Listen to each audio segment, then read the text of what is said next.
Assalamualaikum warahmatullahi wabarakatuh. Perkenalkan, saya Rizka Ramadhani Rahama, mahasiswa semester 3, Prodi Manajemen Pendidikan Islam. Pada video ini, saya akan menjelaskan mind map manajemen peserta didik yang merupakan rangkuman dari seluruh materi yang telah diberikan oleh dosen pengampu, yaitu Ibu Yanti Manopo. Mind map ini menunjukkan bagaimana peserta didik dikelola secara menyeluruh, yaitu dari materi pertama tentang konsep dasar manajemen peserta didik. Manajemen peserta didik adalah seluruh proses pengelolaan siswa sejak masuk sekolah hingga lulus. Tujuannya adalah untuk mengelola peserta didik secara terencana, mengembangkan potensi siswa secara optimal, menciptakan ketertiban dan layanan pendidikan, dan mendukung tercapainya tujuan. Lalu, manfaat dari manajemen peserta didik yaitu potensi siswa jauh lebih terarah dan berkembang. Prestasi akademik dan non-akademik siswa meningkat. Permasalahan siswa tertangani dengan baik. Proses pendidikan siswa berjalan efektif dan efisien. Adapun ruang lingkup dari manajemen peserta didik, penerimaan peserta didik baru atau PPDB, administrasi peserta didik, bimbingan dan konseling, case conference, pengembangan potensi peserta didik, kegiatan ekstrakurikuler, dan prestasi peserta didik. Selanjutnya materi kedua, yaitu penerimaan peserta didik baru atau PPDB. PPDB adalah proses awal pengelolaan peserta didik untuk menyeleksi dan menerima siswa baru secara adil, transparan, dan tertib administrasi. Tujuan dari PPDB ini yaitu menyeleksi calon peserta didik sesuai ketentuan sekolah, menjamin penerimaan siswa secara adil dan transparan, menyesuaikan jumlah siswa dengan daya tampung sekolah, menyiapkan data awal administrasi peserta didik, membantu siswa beradaptasi dengan lingkungan sekolah. Seleksinya dapat berupa prestasi, zonasi, atau tes rapor. Administrasinya dapat meliputi yaitu formulir pendaftaran, data pribadi, berkas pendukung.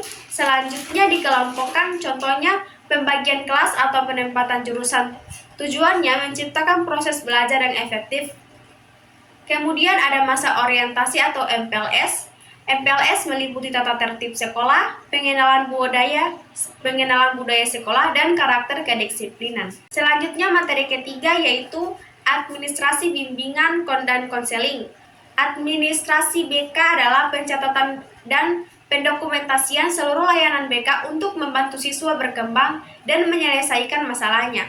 Tujuannya untuk menyediakan data siswa secara lengkap, membantu guru BK menangani masalah, menjadi dasar pengambilan keputusan atau case conference, memantau perkembangan peserta didik. Adapun bentuk dari administrasi yaitu catatan konseling individu, catatan konseling kelompok, data masalah siswa, riwayat layanan BK, dan rencana tindak lanjut. Selanjutnya materi keempat yaitu ekstrakurikuler. Ekstrakurikuler adalah kegiatan di luar jam pelajaran yang bertujuan mengembangkan minat dan bakat siswa. Jenis-jenis dari ekstrakurikuler yaitu ada akademik, non-akademik, keagamaan, dan kepemimpinan. Akademik contohnya mengikuti lomba olimpiade sains, karya tulis ilmiah. Non-akademik contohnya olahraga atau seni. Keagamaan contohnya rohis, tahfiz. Kepemimpinan contohnya OSIS dan pramuka. Selanjutnya kita masuk ke materi kelima, yaitu karakteristik peserta didik. Karakteristik peserta didik adalah ciri-ciri unik yang dimiliki setiap siswa yang memengaruhi cara belajar, berperilaku, dan berkembang. Aspek yang dimilikinya yaitu ada psikologis, ada emosi, minat atau motivasi, sosial, contohnya lingkungan keluarga dan pergaulan, akademik, contohnya kemampuan dan gaya belajar, moral dan karakter, seperti sikap, nilai, disiplin. Tujuannya untuk menyesuaikan layanan pendidikan, membantu pengembangan potensi siswa, menjaga dan menangani masalah siswa, lalu meningkatkan prestasi peserta didik. Materi ke-6, hak dan kewajiban. Adapun hak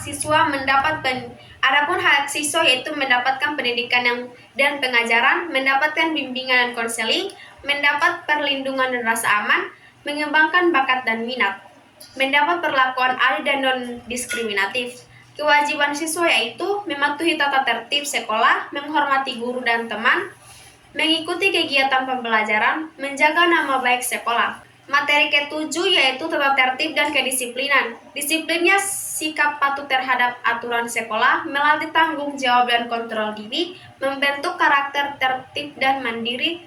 Tata tertibnya aturan tertulis yang berlaku di sekolah. Mengatur kehadiran, berpakaian, berperilaku kegiatan belajar. Tujuannya untuk menciptakan lingkungan belajar yang tertib. Menanamkan nilai kedisiplinan, menjaga pelanggaran siswa. Melalui penyusunan Minmap manajemen peserta didik ini, saya memahami bahwa pengelolaan peserta didik bukan hanya untuk administrasi, tetapi merupakan proses yang menyeluruh dan saling berkaitan. Mulai dari penerimaan peserta didik baru, pendataan siswa, layanan bimbingan dan konseling, hingga pengembangan potensi dan prestasi. Semuanya membutuhkan perencanaan dan kerjasama yang baik. Demikian Minmap dari saya. Wassalamualaikum warahmatullahi wabarakatuh.